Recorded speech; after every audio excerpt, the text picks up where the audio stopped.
بسم اللہ الرحمن الرحیم۔ پہلے پارے میں سورہ بقرہ کی 141 آیات ہیں۔ سورہ بقرہ کا آغاز اس اعلان سے ہوتا ہے کہ اس میں کوئی شک نہیں کہ یہ کتاب یعنی قرآن اللہ کی طرف سے ہے۔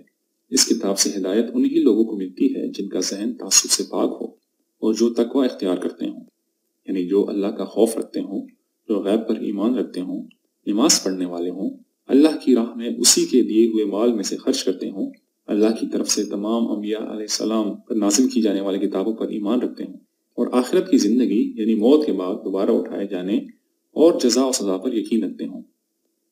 رہے وہ لوگ جو ان باتوں کا انکار کریں تو ان کو اس کتاب سے کوئی نصیحت حاصل نہیں ہو سکتی۔ دراصل ان کے دلوں اور کانوں میں سننے اور سمجھنے کی کوئی صلاحیت نہیں، اور دیکھتی آنکھوں بھی ان کو کچھ دکھائی نہیں دیتا۔ کچھ لوگ ایسے بھی ہیں جو زبان سے تو اللہ اور آخرت پر ایمان لانے کے دعوے دار ہیں، مگر در حقیقت ان کے دل ایمان سے خالی ہیں۔ یہ لوگ اللہ اور مسلمانوں کو دھوکہ دینے کی اپنی طرف سے پوری کوشش کرتے ہیں، مگر ان کو احساس نہیں کہ یہ دراصل اپنے آپ کو دھوکہ دے رہے ہیں۔ یہی لوگ اصلاح کرنے والے بن کر زمین میں فساد پھیلاتے ہیں، ایمان والوں کو بیوقوف سمجھ کر ان کا مذاق اڑا کر ان کی تذلیل کرتے ہیں۔ اصل میں اللہ تعالیٰ نے اپنی سنت کے مطابق ان کو ڈھیل دے رکھی ہے اور یہ مسلسل گمراہی پر گمراہی کیے جا رہے ہیں۔ ان کی مثال اس بہرے، گونگے اور اندھے شخص کی طرح ہے جس کو کچھ نہیں سوچتا، اور یہ ایسے ہی اندھیروں میں بھٹک رہے ہیں۔ اے لوگو، چونکہ اللہ نے تم سب کو اور تم سے پہلے تمام انسانوں کو پیدا کیا ہے، اس لیے اللہ سے ڈرو اور صرف اسی کی عبادت کرو، اس کے ساتھ کسی کو شریک نہ بناؤ۔ اگر تمہیں اس قرآن پر شک ہے تو اس کی صورتوں جیسی کوئی ایک صورت ہی لے آؤ، مگر اپنے تمام دعوے دار ساتھیوں کے ساتھ مل کر بھی تم ایسا نہیں کر سکتے اور نہ ہی کبھی کر سکو گے، لہٰذا اس کا انکار کر کے جہنم کا ایندھن نہ بنو۔ ایمان لا کر نیک عمل کرنے والوں کے لیے یہ خوشخبری ہے کہ وہ جنتوں میں پاک باز ساتھیوں کے ساتھ ہمیشہ ہمیشہ رہیں گے۔ لوگوں کو سمجھانے کے لیے اللہ نے قرآن میں چھوٹی بڑی مثالیں دی ہیں جن کو مومن تو سمجھتے ہیں، مگر ہر درم لوگ اعتراضات کر کے خود ہی گمراہ ہو جاتے ہیں۔ مگر تم اللہ کا انکار کیسے کر سکتے ہو؟ آسمانوں اور زمینوں میں سب کچھ اسی کا پیدا کیا ہوا ہے۔ جب اللہ تعالیٰ نے فرشتوں کو بتایا کہ میں زمین پر ایک خلیفہ بنانے والا ہوں تو فرشتوں نے انسانوں کے متعلق خدشے کا اظہار کیا۔ اللہ تعالیٰ نے ایک امتحان کے ذریعے واضح کیا کہ انسان کو اس کی ضرورت اور صلاحیت کے مطابق فرشتوں سے جدا علم دیا گیا ہے۔ جب اللہ نے فرشتوں کو آدم علیہ السلام کو سجدہ کرنے کا حکم دیا تو ابلیس یعنی شیطان نے غرور کے باعث انکار کر دیا۔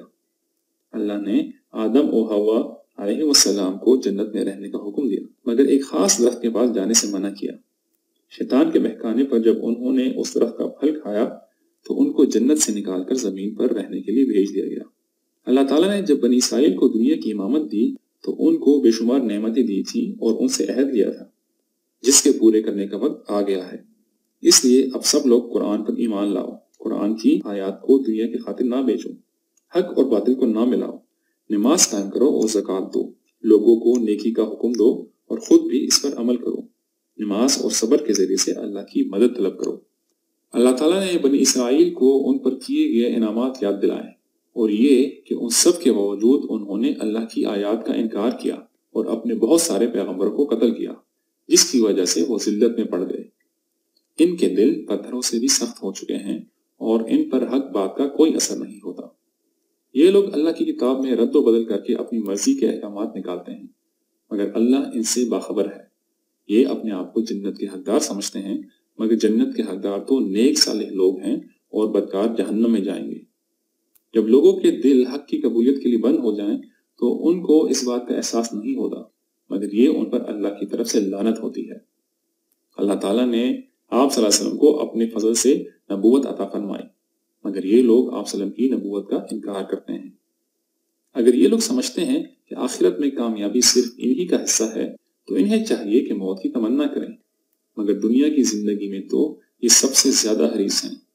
قرآن کریم اللہ تعالیٰ نے جبرائیل علیہ السلام کے ذریعے سے آپ صلی اللہ علیہ وسلم پر اتارا۔ ان لوگوں نے اللہ کی کتاب کو پس پش ڈال دیا اور اس پر عمل کرنے کی بجائے جادو اور سحر میں مبتلا ہو گئے، جس کے ذریعے سے میاں بیوی میں جدائی ڈالنے لگے۔ ایسے لوگوں کے لیے آخرت میں کچھ بھی اچھا حصہ نہیں۔ یہ اہل کتاب اور مشرکین تمہاری بلائی نہیں چاہتے، یہ لوگ تم کو اسلام سے پھیرنا چاہتے ہیں۔ یہ لوگ کہتے ہیں کہ جنت کے مستحق صرف یہودی اور عیسائی ہیں، مگر یہ ان کی نیوی خواہش ہی ہے، در حقیقت جنت کے مستحق نیکوکار ہیں۔ یہود اور نصارہ ایک دوسرے کو گمراہ کہتے ہیں اور اللہ ہی ان کو بتائے گا کہ کون صحیح راستے پر تھا۔ اللہ کی مسجدوں میں لوگوں کو عبادت سے روکنے والے دنیا و آخرت میں رسوا ہوں گے۔ اللہ کا کوئی بیٹا نہیں، وہ جو چاہتا ہے ویسا ہی ہو جاتا ہے۔ یہودی اور عیسائی تم سے کبھی راضی نہیں ہوں گے، حتیٰ کہ اگر تم ان کی تابعداری میں بھی لگ جاؤ۔ ابراہیم علیہ السلام نے اللہ کے حکم سے بیت اللہ کی تعمیر کی اور دعا کی کہ شہر مکہ پر امن ہو اور اس کے باشندوں کو وافر رزق عطا ہو، اور اس میں ایک رسول بھی یعنی آپ صلی اللہ علیہ وسلم آئیں، اور ابراہیم علیہ السلام کی دعا پوری ہوئی۔ مسلمان تمام انبیاء پر ایمان رکھتے ہیں۔ ہر ایک شخص کے لیے اس کا اپنا عمل ہی آخرت میں قابل قبول ہے، اور جو کچھ بھی تم کرتے ہو اللہ اس سے بے خبر نہیں۔ اس لیے جو لوگ گزر چکے ان کے اعمال ان کے ساتھ، تم اپنی فکر کرو۔